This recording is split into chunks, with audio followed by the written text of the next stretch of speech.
What we do here is go back.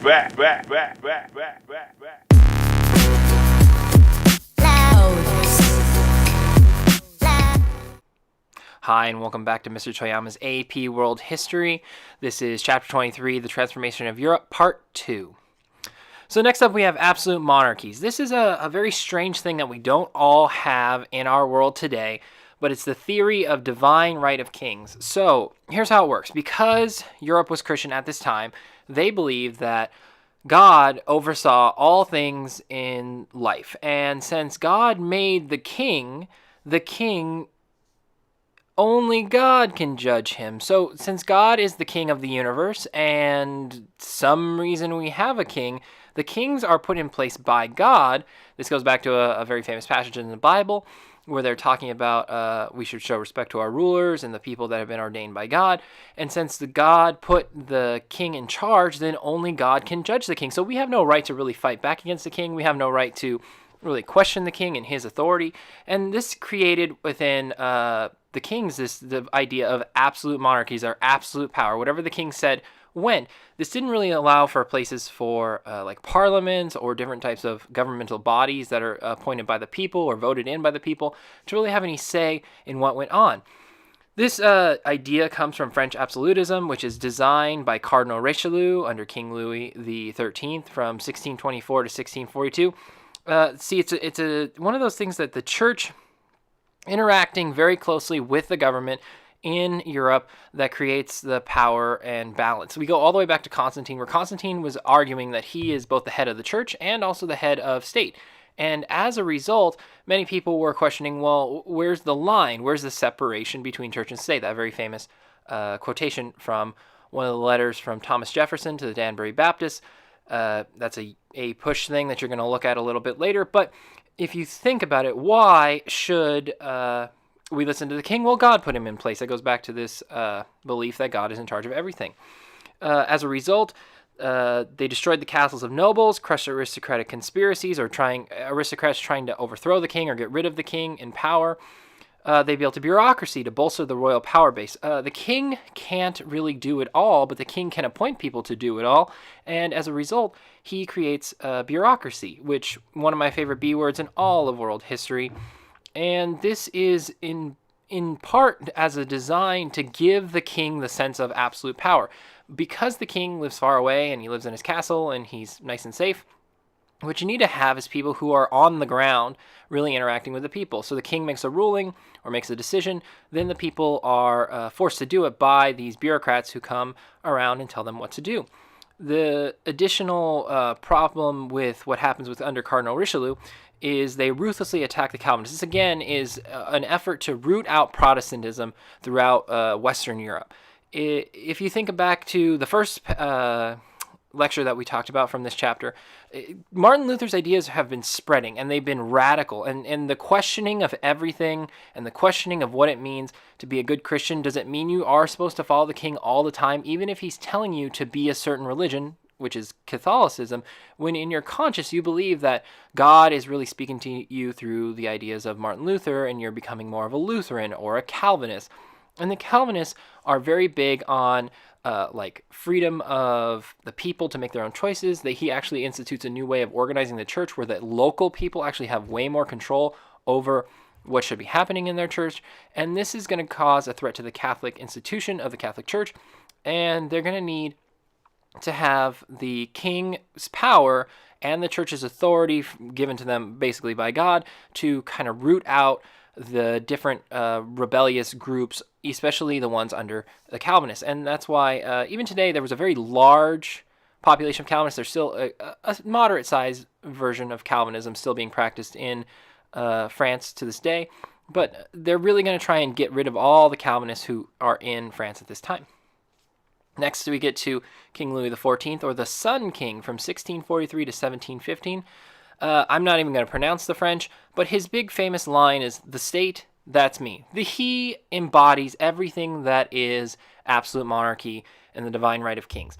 He believed that the power of governance, the power of the people, all kind of are rooted in him. And because of his kingship. He is the government, and by being the government, there is no France without him, is what he believed. That the French people are him. He is the French people. It's all intertwined.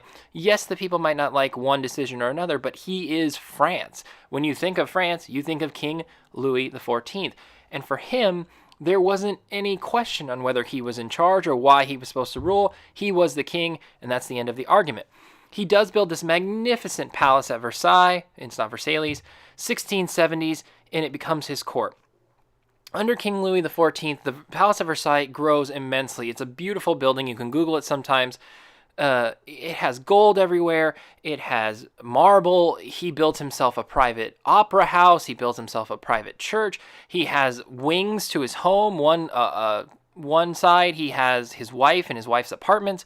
On the other side, he has himself and his apartments. And there's enough room in this entire estate that is able to house all of government. He moves the entirety of the French government to his estate, and they run from there. There's servants' quarters. There's marble horse stables that he builds. He builds giant gardens. One of the famous stories is that the water pressure for Versailles was not adequate enough to run all the fountains at one time. So when King Louis would wander through the gardens and observe his fountains, there was these people that would have to run behind the scenes and turn on the fountain really quick. And as he walked by, he would go, yes, great fountain, wonderful. And then as he walked away, they would turn off the fountain and then run ahead of him and turn on the next fountain to make sure that the king, when he walked by, saw these beautiful fountains magnificently pumping out water and just showed his power. It gets kind of ludicrous at one point where there's a whole ordeal and a whole ceremony just to the king even waking up, and many of the nobles have been relegated to positions of serving him. Some of them even fought over who could help him dress in the morning because they knew that the power of the government it emanated from the king, and by being able to even just help the king, you're seen as valuable, and maybe your ideas or your policies or whatever you're trying to get done for yourself can really be accessed by the king because you're able to be there, and as you're helping him put on his morning robe or his coat, you can start to talk to him a little bit about some of the issues that you're having in your life. It was the largest building in Europe at the time, 1,400 fountains, 25,000 fully grown trees were transplanted. They were literally dug up out of the ground and then replanted at Versailles so that he could have a magnificent garden set up, and the power was centered in the court, and it was important. Nobles were pressured to maintain presence. So even if you didn't really see the king as being useful to what you want to do, it was really seen as if you weren't there, you were not in the loop. You were not part of the gang. You were not part of the group. And you didn't really matter if you weren't around the Sun King. Here's a picture of King Louis XIV. He's dressed in his royal vestiges. He's got fancy shoes. He's got a very elaborate coat. He's got his scepter, his sword. Everything about him just screams power and prominence and importance, and you can see that just in this picture alone. Next, we get absolutism in Russia, the Romanov dynasty from 1613 to 1917. We have Peter I, or Peter the Great, who ruled from 1682 to 1725. Originally, in his younger years, he traveled throughout Europe under a false name. Now, the funniest story is that, yes, he traveled through Europe, and you think about this like prince and pauper kind of situation where, oh, they didn't even know that the king was at the pub or down the road. When in reality, most sources kind of show that he traveled with a very extensive and large entourage, and while you might have not really noticed him, you probably would have noticed that guy who wandered into the bar with about 20-something other people just watching him and making sure he's safe. So you'd understand this man is important even if he didn't dress the way he ought to. He becomes Tsar at 24, a very young man. But he tries very hard to modernize Russia on the Western European model. By wandering around Europe, he saw that Russia was very far behind technologically in the way that it interacted with its world. They were still practicing feudalism in a large part of Russia, and he wanted to bring the armies and a lot of the different military parts of Russia up to speed with the rest of Europe. So he developed the modern Russian army. He reformed the Russian government bureaucracy and changing how that worked, and he demanded changes in fashion, and he actually forbid beards. Now, most people today, when they think of a beard, they think of a hipster, and that's kind of a thing of being cool and trendy. But at the same time, in Europe at this time, there wasn't really this sense that beards were seen as progressive. They were seen as like a holdover from the old days. It goes back to like the bearded religious man, or the bearded yogi, as we've seen in India, or the bearded rabbi in Judea and Jerusalem area. And so he forbids beards, and it's a big part of Russian culture that gets changed and switched around as a result of this. He builds a new capital at St. Petersburg. No, it is not named after him. It is named after St. Peter, one of the apostles that Jesus had. But it's just so nice to always have that kind of similar name that you can name your giant capital city after. Yeah. Catherine II, or Catherine the Great, ruled from 1762 to 1796. She was known as an Enlightenment ruler. She tried in a lot of ways to apply some of these Enlightenment ideals. We're going to talk about this in a couple minutes, of progressing society, of using reason, of using logic to get across information and ideas about how to rule or how to live your life, or how you should view science or religion. And she pushed a huge military expansion. She partitions Poland, or breaks off parts of Poland for herself between 1772 and 1797. She has very big social reforms at first, but they end with the Puchigiev peasant rebellion in 1773, between 1774 in there. So it works out well, but a lot of her reforms aren't seen as being very good for all the people, so there is a little bit of a rebellion there. Next, we get the European state system. There's no imperial authority to mediate regional disputes. Back in the day, when we talked about like the Holy Roman Empire and Byzantium and a lot of the larger European institutions, there was a final word and authority in who was in charge. The problem is this shifts away from that system as Europe starts to kind of break off into different sections. And as we saw with King Louis, he sees France as his, and his section, he gets to be the absolute and divine ruler of that section. He doesn't need to listen to the cardinals. He doesn't need to listen to the Pope. He just feels like he is everything that is France, and there is no need to really consult God, because God put him in charge, and whatever he decides is good and valuable. And this starts to cause problems, because who owns what action should be taken, what taxes should be levied, what's going on in Europe in general. And we end up with the Peace of Westphalia in 1648. After the 30 Years' War, all these Europeans are fighting one another, and they lead to Peace of Westphalia, which is that they have the right and the power to govern their area with absolute authority. European states to be recognized as sovereign and equal. The idea of national self-determination, that whatever your ruler or monarch or your people decide, that's how it's going to work. That is what the government's going to go by. If you want to have one king and he's the absolute monarch, then that's fine for your section, but not in my section. If another country wants to have a king mixed with a parliament system, that's great too, but not in my system. Everyone just kind of decides to do their own thing based on their own region of influence. There were religious and other domestic affairs that were protected. The idea was very heavily influenced as well by religion. Germany, very big on Lutheranism. They see themselves as being almost opposed or opposite to that of the Catholic monarchs and the Catholic religion. So a lot of the religious traditions of having protection for different versions of Protestantism are respected under different kings, and especially within regional sections. If your king, for example, was a Catholic, most likely a large population of your country would be Catholic as well.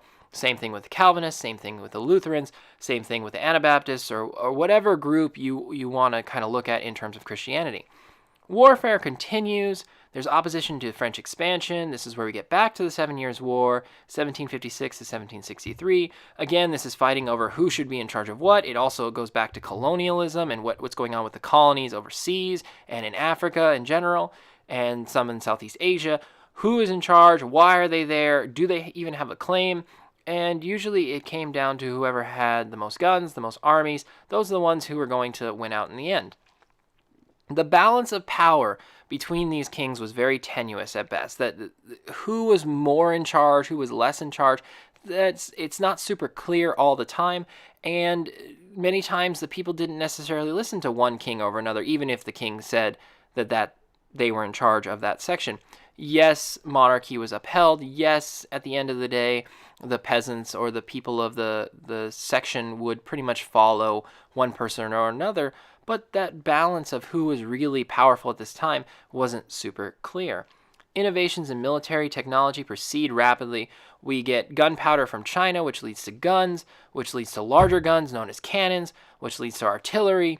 And by artillery, I mean just bigger cannons. You can see the idea that they're using war and warfare and violence to kind of progress their science, their technology, all in the efforts of keeping their power, keeping their hegemony over sections, and keeping people kind of in place through this system of power. Here's Europe after the Peace of Westphalia. You can see the Holy Roman Empire outlined in purple of what it used to be, but now it's kind of broken up into Bohemia, Austria, the German states in general, and then you see the Spanish Habsburg possessions, the Austrian Habsburg possessions in green.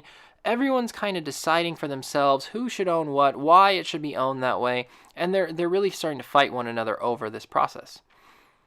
Population growth and urbanization. Rapidly growing population due to the Columbian Exchange. We talked about calorie counts increasing as a result of the Columbian Exchange. Surplus of goods, surplus of new types of calories, and this improves nutrition. The role of the potato. It was originally considered an aphrodisiac in the 16th and 17th centuries, back to the idea that if you ate a potato, your lover would fall madly in love with you, or you could convince someone through eating a potato that it was in their best benefit to be with you. It replaces bread as a staple of diet. Bread takes a long time to grow.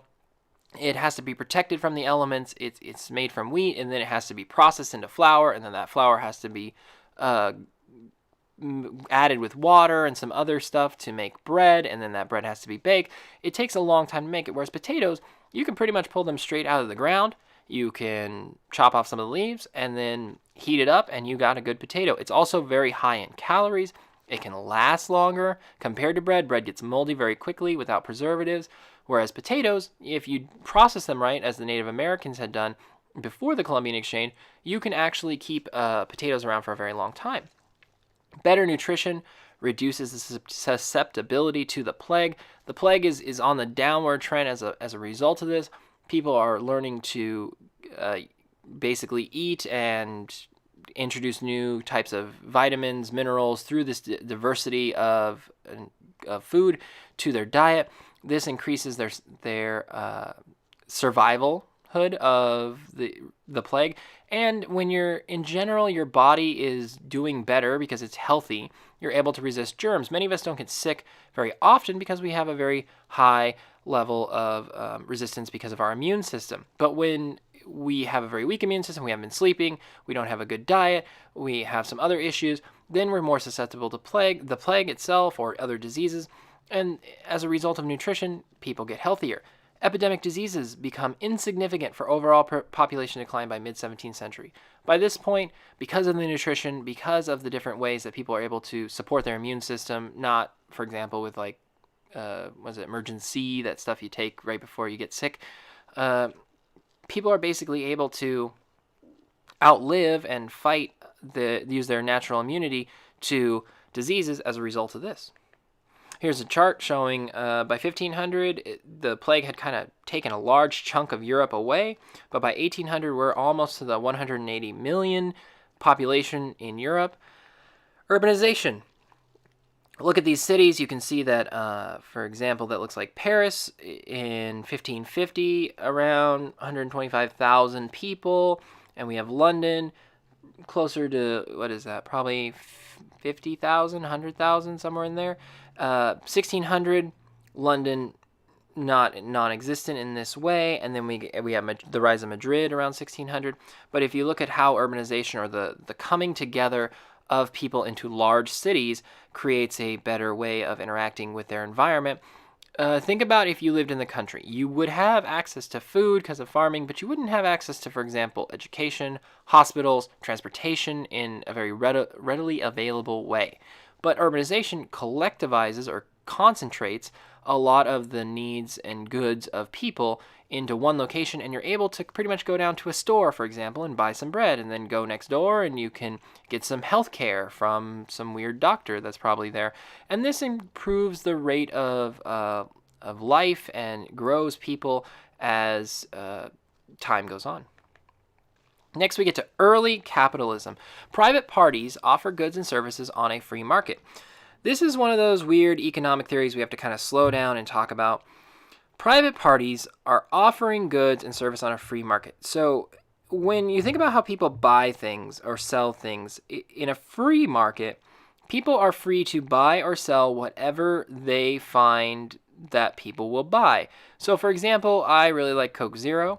In a free market system, I can go down and buy Coke Zero from the store down the road, and I can drink it. And yes, we know that soda is probably not the best thing to be putting in your body, but in a free market, I have the option to buy with my money whatever I want. And if I choose instead to buy an apple instead of drinking Coke Zero, then that's my right as a human being. But this also includes the idea that private parties are doing this process. Private individuals that are not owned by the government, that are not run by the government.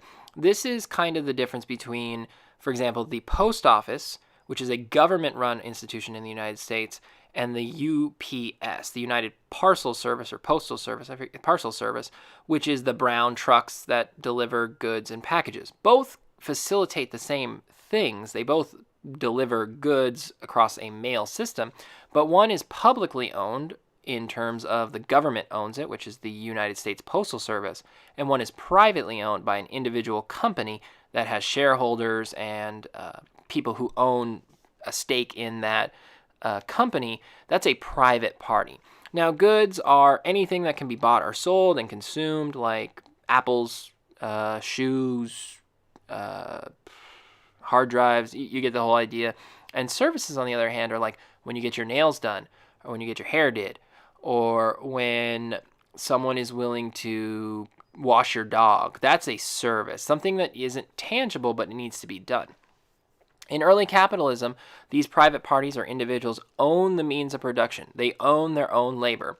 When you work, there are only a few things that can happen. You can either work for yourself, and you are paid as a result of the work you do. If you owned your own liquor store down the road, right, and you sold candy and chips and stuff to kids at Cerritos, you get to own all the successes and failure of that process. So if we're talking about you being a good liquor store, you sell tons of candy, soda, chips, and stuff like that, whereas you get to, as a result of that, you will get all the benefits from that. You get to make lots of money. On the other hand, you also get to own all the failures of a business. If you open that same store and you are not successful in selling candy or soda or chips, then you're going to end up losing money and maybe even losing a ton of money, which will result in you having to close the business. You own the means of production. You own your product that you make, whether it's selling something. For example, if you were a carpenter and you made wood things like chairs and tables, you would own your labor. It's not a result of the government. This is different, however, from the societies we're going to look at later on that enforce capitalism, or larger extent socialism. When you do labor, it is actually the product of all the people. So in communism, in the USSR, for example, when somebody would make a tractor, and somebody worked at a tractor factory, they got paid the same rate as everyone else because the government owned all the tractors. You made tractors for the government, and then the government decided who should get the tractors. You, in that instance of communism, do not own your means of production. It also relies on private initiative, not government control. If you think that the best thing to do to open up across the street from the school would be a place that sold cheeseburgers and hot dogs and French fries, then that is your initiative or your desire to do that, and it's not forced by the government saying what we need here is this thing. If you think about different government services like the DMV, they place DMVs in strategic locations so that people have access to it in a larger area. We don't have DMVs just popping up randomly owned by private people because that's not a good that the private industry can create, but it's also regulated by the government to increase efficiency. It doesn't always work that way, but that's the hope. Supply and demand determines prices. If you have a high supply of something, for example, shoes at a shoe store, and you want to sell them very quickly, you lower your prices so that you can sell them very quickly. If you have a low supply of something, you are then able to raise your prices to a certain point so that people will pay you a lot of money for very little amounts of goods. I could use the shoe example because, for example, you could go to the store, you could go to Payless and buy a normal pair of shoes that are very cheap for $20, $30. But many people do not want to do that. They'd rather buy Nikes. And Nike, because of their brand, because of their limited quantity on some models, have decided to raise the prices and lower the actual stock. So I went to the store the other day and I saw these really fancy Nikes. They were like $200. And I know that there's a very limited supply of those Nikes. If you want those Nikes, you need to buy them now or buy them later from somebody who had already bought them, but they're not going to make any more of those. So that's a low supply. And then the price raises. So supply and demand determines prices. In the example I used before with the USSR and communism, the government would determine the prices. For example, in the USSR again, the government determined the price of bread. Bread was not something that I could say, well, it costs me $3 to make for bread. I'm going to add $1 for my labor, and I'll sell bread for $4. And my neighbor down the road, he wants to sell bread too, but he can't do it as efficiently as I can, so he sells bread for $6 while people will come to me. That's not how it would work in a more regulated economy that isn't capitalistic. They would determine the prices and say everyone who makes bread must sell it for $4. That's a regulated or very overseen type of economy that is an opposite of capitalism. Next, we have banks and stock exchanges develop in early modern period. Banks are great places to get loans, to store your money, to get more capital, which is money for your business. So if you, for example, are very good at selling those chips back at that liquor store example, then you want to expand and buy more chips, or you want to build a bigger store so that more people can have more selection, you can take a loan from a bank and they will lend you the money on interest, making them money and making you money in the process. Stock exchanges are a way to buy a stake or a share in the companies that you like. For example, Apple sells stocks. When you buy a stock of Apple, you technically own whatever percentage of that stock. So if you own one stock in Apple, if there's 1 million stocks of Apple, you are 1/1,000,000th of an owner of Apple. So you get to get money as a result of that, because as the business does well, your value of that specific stock goes up and you could sell that for more money. So it's in your best interest to buy the stock and hope that the company does well, so that way you can reap the rewards of owning that part of a company. It also gives the companies money because initial stock that is sold by the company, and they get to collect the money from that initial sale. And over time, they also collect small percentages as the stock is sold and bought and traded. Joint stock companies like the VOC we've talked about, these are people who have come together and you can collect your money. You don't need a ton of money, but you can collect your money into one stock and you can then get goods from this process, and then you can make money because they are making money. It is very much in relationship with empire building. We talked in the chapter before about how the empire was growing the empires of Europe were growing as a result of them making money.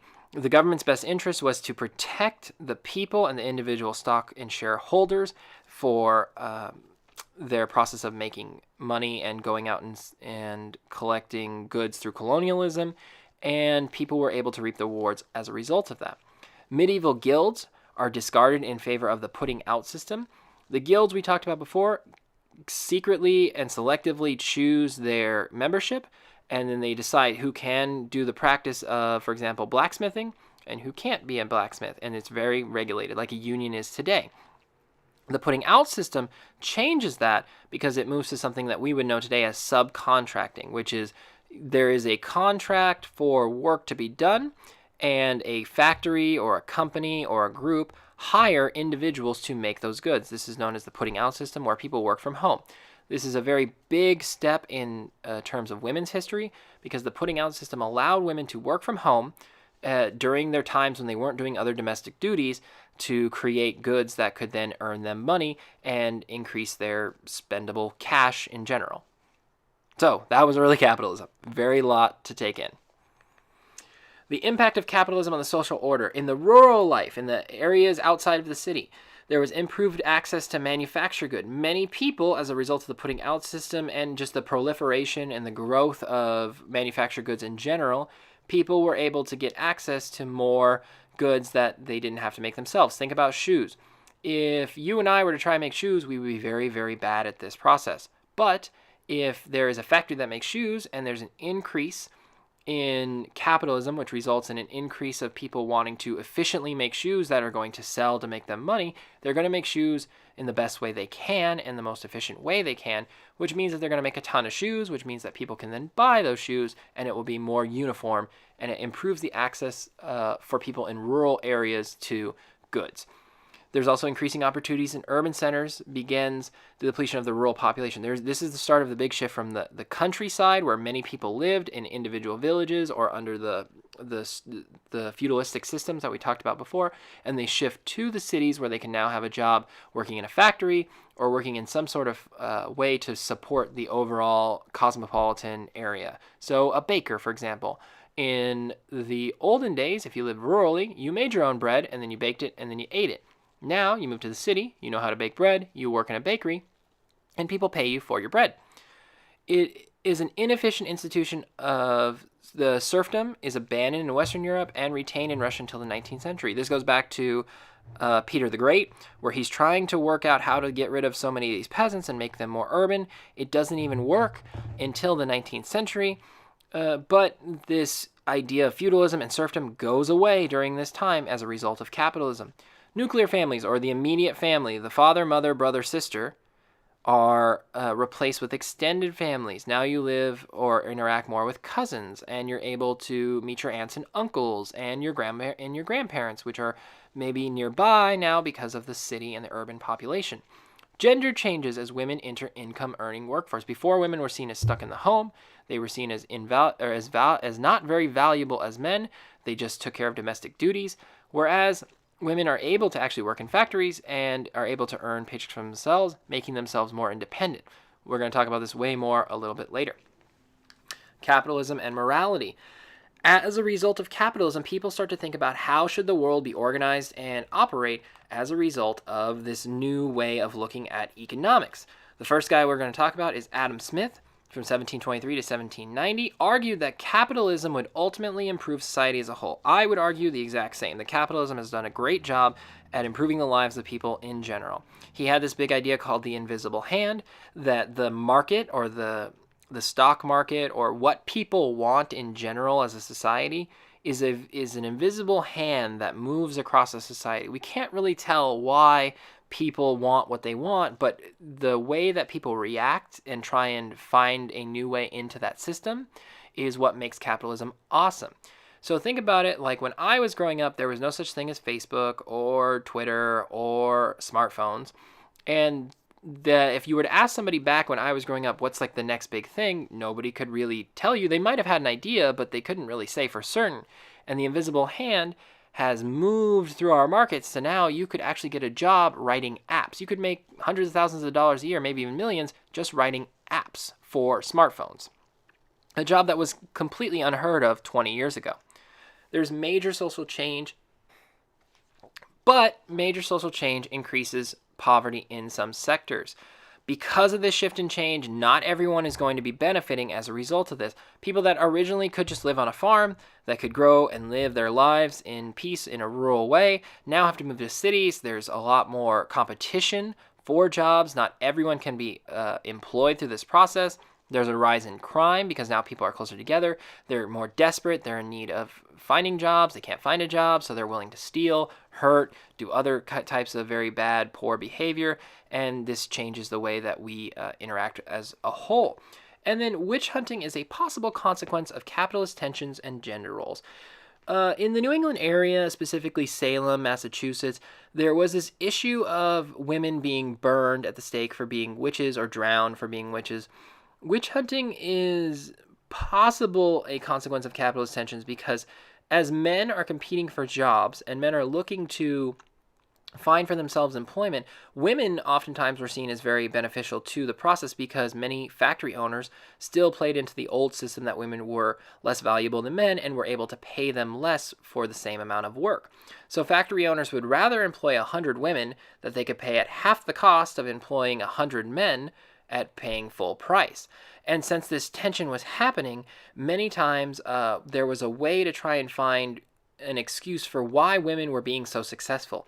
Some religious fanatics and some people at the time argued that women used their feminine charm with assistance from the devil himself and created a way for women to be successful when in the past they weren't successful. So now they must be doing witchcraft, which is causing them to be successful. So this tension between how men are making money, between what women are supposed to be doing, and this newly found independence is also a part of seeing that women are not following the old traditional roles, and that because women want all this freedom and all this change, they must be influenced by Satan because he's giving them all these wild ideas that they should just leave their homes and start their new lives and make their own money and not get married. And so this caused a lot of tension between the genders. Next, we're going to move on to the scientific revolution, the Copernican universe. It's a reconception of the universe. Originally, people believed that the universe started with Earth being at the center of all of the universe and everything we could see. God had made humans. He had made the Earth in 6 days, and he had put us in the very center of his focus, and that is why when we look out into the stars and we look at the planets around us, we know those are obviously just there for us, and that as a result, we are kind of the middle of everything, and there's nothing else that is important except for us, and God focuses on us, and isn't that awesome? Copernicus relied on 2nd century Greek scholar Claudius Ptolemy of Alexandria, who then argued that no, because you can pretty much get the same observational data when you look at the sky as if the sun was at the center of the universe and we were just one of the planets rotating around it.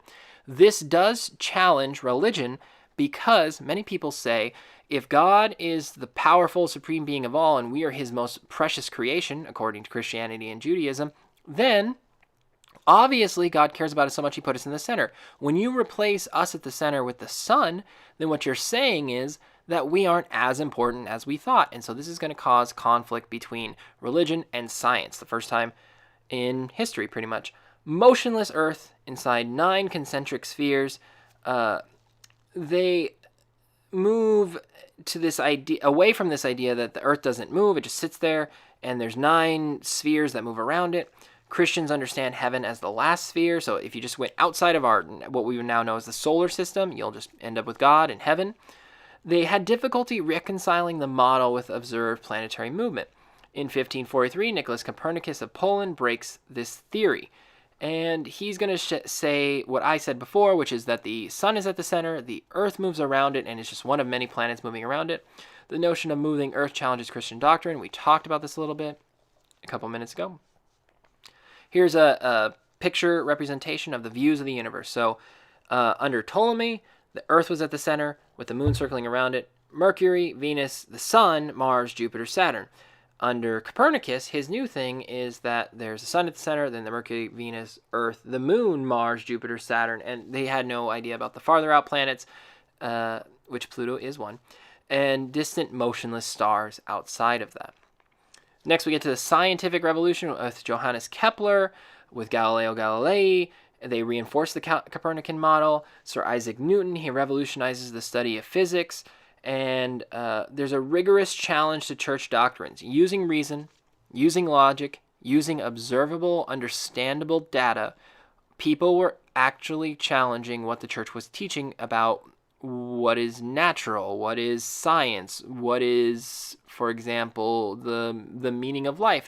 If we're not the center of the universe as a result of Copernicus, maybe God didn't create everything. And if God didn't create everything, now what? How are we supposed to live our lives?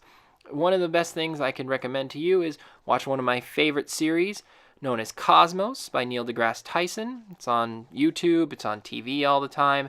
It goes into the lives of these men very intimately, intricately, and it gives you all the background and understanding about this scientific revolution and why science has radically changed the way we understand our world even today.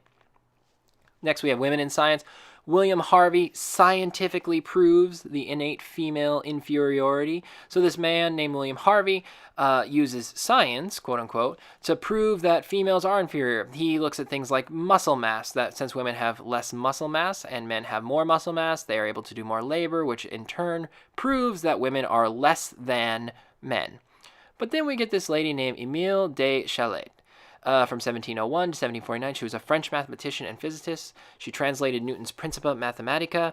So she's a brilliant mind sitting on the shoulders of a woman, and she is pretty awesome in the history of our world. She proved that women are just as equally capable as men by being able to even just translate Newton's work.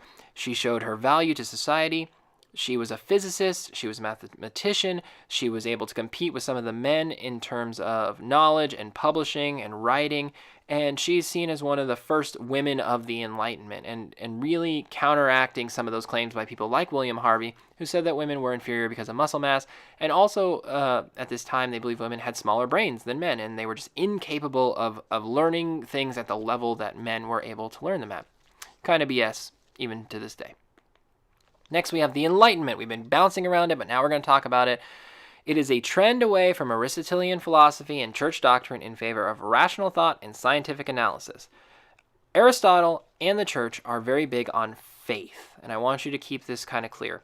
Faith as a belief in something, even if you can't prove it, it's just the way it is. So a belief in God. You can't prove God, but God exists, and you just have to have faith that he exists and he does all the things. The Enlightenment was a move away from faith to logic and reason. That is not to say that there isn't logic and reason in religion, it's just to say that it wasn't the point of focus for many of the religious thinkers of this time. And many of the Enlightenment thinkers argued that rational thought and scientific analysis was the best way to understand our world. Don't believe something just because somebody told you what's what. You should test it out, prove it, use the scientific method, as many of you have used in science classes before. Why does something happen? How come something does what it does? What's the point of something happening? For example, observing the stars.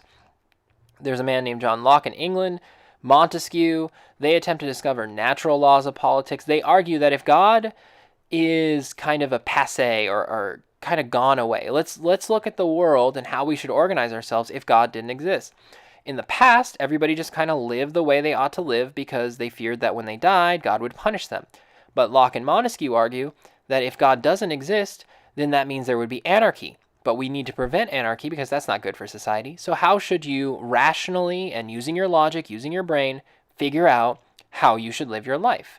And they argue that there is a natural law. There's a law that promotes the most peace, the most benefit to the most people.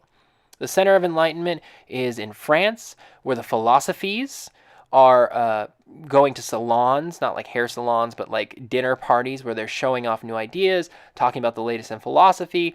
Think about a really cool like convention as like teachers go to or professors go to, and they talk about the newest, greatest, and latest ideas. One of these philosophies is known as Voltaire.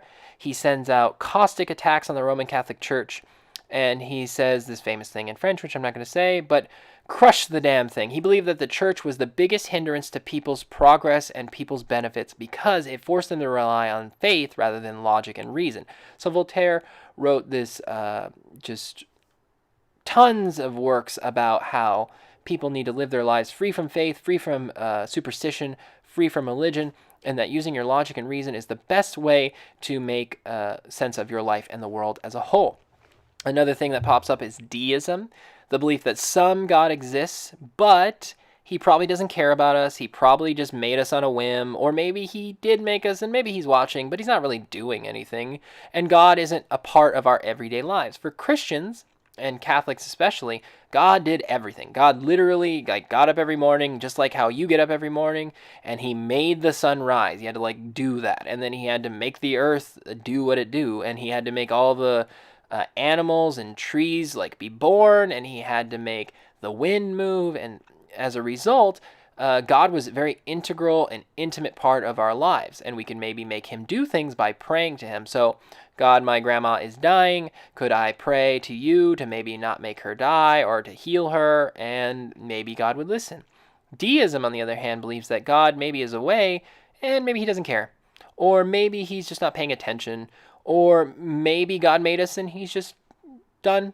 Just like how you have a toy that you haven't played with and maybe since you were a little kid, that's kind of what God sees us as. And that starts to become increasingly popular because they argue that if God exists and God is all good, how come all these bad things keep happening? Well, maybe God is just not paying attention, or maybe God is asleep, or maybe he's just not there. And so deism shows a rise because it's kind of a result of looking at the world and arguing if God is good, logically, then he should fix things. But since he doesn't things, logically, God must not be paying attention or he might not even exist. Next, I want to kind of have you watch this video, add it to your notes, info from Crash Course. It's http://bit.ly Toyama-cc-chapter 23. This is John Green talking about the American Revolution, the Enlightenment. I'd focus really heavily on the, near the end when he starts talking about the Enlightenment and its influence on our culture. I'll let you go ahead and open up a new tab, watch that, and then come on back.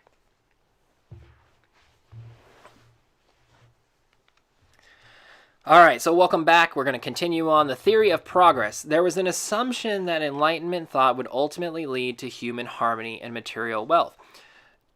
Everyone in the Christian circles at this time believed that there was a degradation, that when God made the world and he made the Garden of Eden, it was perfect, it was good.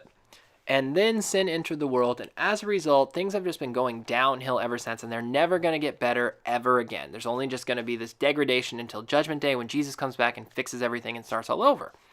The Enlightenment, however, believed that we could use logic and reason and science to make our world better and to prevent war and to make people healthier and to not let people die from dumb things. And that in addition to making things better, that people could actually get wealthier as a result of using their brains and their logic.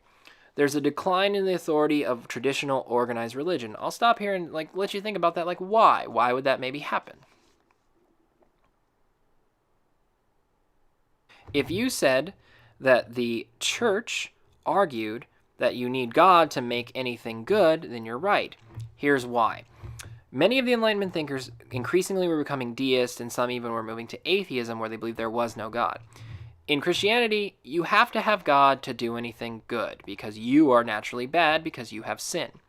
God makes good things, and your good things that you make are only a result of God giving you a blessing to do that good thing. Under the Enlightenment thinkers, they argued if you look around at all the good, if you look at all the positives, at all the beneficial things, and if God doesn't exist, then we don't need God to make good things. And so therefore, we don't have to listen to religion because if they're wrong about this, and they're wrong about science, and they're wrong about the planets, and they're wrong about philosophy, and they're wrong about government, and they're wrong about everything, why should we listen to them anymore? So that's kind of the answer there. We made it! When you have finished studying this chapter, you should be able to do the following. Explain the origins and development of the Protestant Reformation. This goes back to the first lecture from part 1. Identify and discuss key features of the Catholic Reformation or the Counter-Reformation. Number 3, understand and explain the relationship between the Reformation, witch hunts, and religious wars. How come all that is intertwined? Number 4, discuss the attempted revival of empire in early modern Europe. How is this very different, and how is it shifting away from the classical Byzantium, Roman models to this new model involving boats and the Columbian Exchange? So kind of look at that a little. Next, compare and contrast the new monarchies of Spain, France, and England, and the constitutional states in England and Holland. I draw a little chart, label 5 little boxes, list them all out. Compare and contrast absolute monarchies in France and Russia. How was France different from that of Russia? Look at King Louis XIV, and then look at Peter the Great. How are they different? How are they the same? What was going on in Russia at the time? What was going on in France at the time? How did people organize themselves around those individuals and around the government as a whole? Next, explain the rise of the European state system. There's a whole slide on it. Go back. Make sure you know that very well. Next, identify and discuss key features of early modern European capitalist society and proto-industrialization. That was a very large section. I don't expect you to get all of it right now, but just start to wrap your mind around it. We're going to go over capitalism and industrialization a lot in the coming chapters. Next, discuss the course and features of social change in modern Europe. Why did society shift? What big ideas were happening? There were two big, giant movements that we talked about, and they both kind of are intertwined, and they both relied on two big words. So I want you to go back, make sure you know why and what's going on in Europe. And finally, explain the cause and course of the scientific revolution and the Enlightenment. There are two words. What is driving the scientific revolution? What is driving the Enlightenment? Who are the big people? What are their big ideas? Why does this matter to our understanding of world history at this time? And how did it shift people's even thinking then? Next up is your writing assignment. Write a short response, 5 to 8 sentences, to the following questions, using specific examples from the textbook, and be prepared to discuss them in class. Number 1, to what extent did Martin Luther create a Protestant Reformation? Or was he simply the right man at the right time? Number 2, how does the Enlightenment alter perceptions toward the natural world, and how does it do it towards religion? Think about how the Enlightenment changed the way that people looked at the world, and the universe in general, and then think about how does the Enlightenment alter the way that people looked at religion. Did it change? It most definitely did, and why? As always, it's been great. I want to thank you for listening along to part 2 of chapter 23. It's time to reread your chapter. Make sure you're ready for our test coming up, and I will see you again next time. Bye. What we do here is go back.